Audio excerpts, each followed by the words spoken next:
If any of those 4 cards fall, it's over! The European Poker Tour Grand Final Season 3 ends with the King of Hearts. My name is Gavin Griffin. I'm 26 from Orange County, California, and I'm a professional poker player. One of those overpowers has came good for Gavin Griffin, and he has just won €1.8 million, which John Duthie is headed off to present. It just kind of happened. I started playing with some friends and then never really stopped. It cost Gavin Griffin $220 to be here in his online qualifier. I play a lot on PokerStars, you know, I kind of go through stretches where I'm playing, you know, every day or not at all for 3 weeks. So if Gavin bets again, he's my hero. Let's see if he does just that.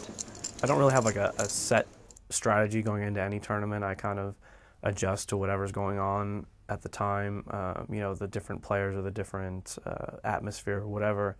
So I didn't really go in saying, oh, well, I have to do this to win this tournament. I just kind of, you know, things just kind of worked out right for me.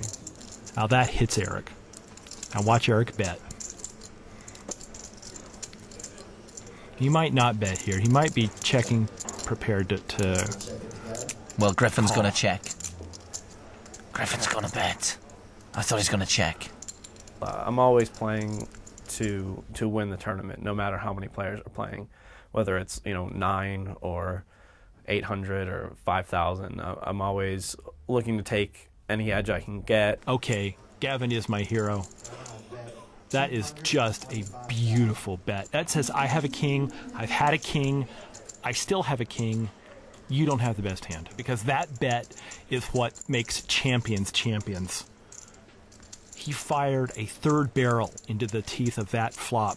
Let's leave it with Eric van der Berg to make this decision. Is he going to fold the best hand? Is Griffin going to become Lee Jones' hero? And he does.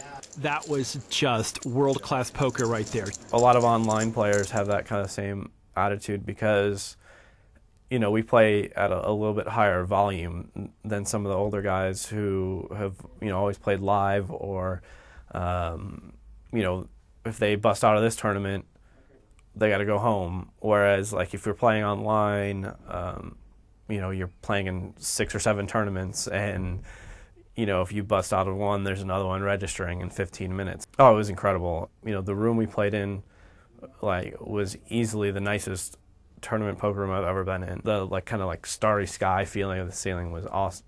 The just wall of windows overlooking the bay was beautiful.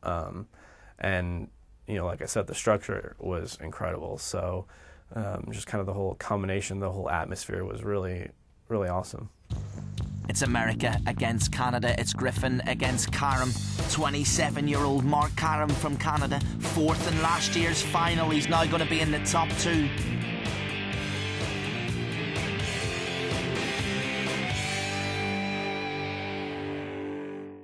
At first, he just kind of seemed like he was kind of just like this tight player. He was going to avoid me because I had a bunch of chips, and he had a lot of chips also, so I didn't think he wanted to get into confrontations with me. And then all of a sudden, I started to see him changing gears and making different plays and kind of getting involved a little more often.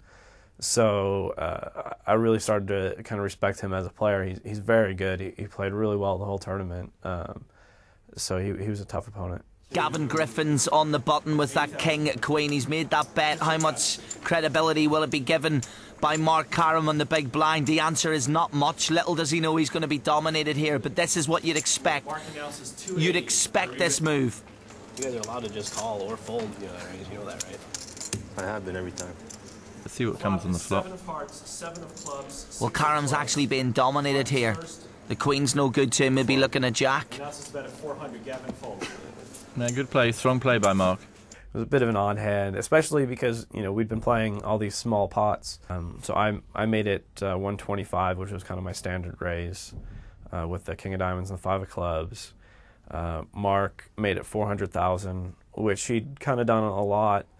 And because we were so deep and he'd been kind of re-raising me quite a bit, I decided to call just to, you know, to see a flop and play one out, because I didn't want him to feel like he could just keep making it 400,000 and I would keep folding. It's like Gavin Griffin's considering calling this raise. Pre-flop raise. with king 5. What's Karam at? Karam is trying to steal. Griffin limped. Karam tried to steal. Oh, He's not having any of that. Let's take a look at the flop. Oh my goodness. What a flop. Karam hits his top pair and Griffin's got the open-ended straight. It's turned this hand into a coin toss. It came down 2-3-4, which is a really good flop for me to kind of semi-bluff at, especially because he can have a hand like ace-queen or ace-jack or something like that. So he bets out 500,000, and having, like, I think he had a total of like 4.5 million. So I wanted to raise, but I didn't want to make it like a small raise. So if I make it, 1.2 million and he moves in for 3 million more, I'm kind of in a weird spot there too, because I decided to make it 2 million, kind of committing myself to the pot, and he thought for a little while and then moved in for like 2.5 more, and it became a pretty easy call at that point. It took me a second just because I wanted to make sure that I had the numbers right. It's the open-ended straight draw that gives Gavin Griffin so many outs here. Kings, 5s, 6s and aces. It's a lot of cards, John. It doesn't come in the turn. That's why you've had that clap from Mark Karam. he's dodged a bullet there. How about a king or a 5? The king of hearts came on the river. It's over! Gavin Griffin is our champion. He heads off to hug his girlfriend Kristen, who's 21. They do so much work together for breast cancer. That's his real passion. Well done, Gavin. It's kind of like a validation of my career a little bit as a poker player. I had kind of gone through a long stretch of not really having many major successes in poker. So it was nice to, finally win a huge event like that. It felt like it was coming for a while, and then finally to come through it, that was a pretty great feeling.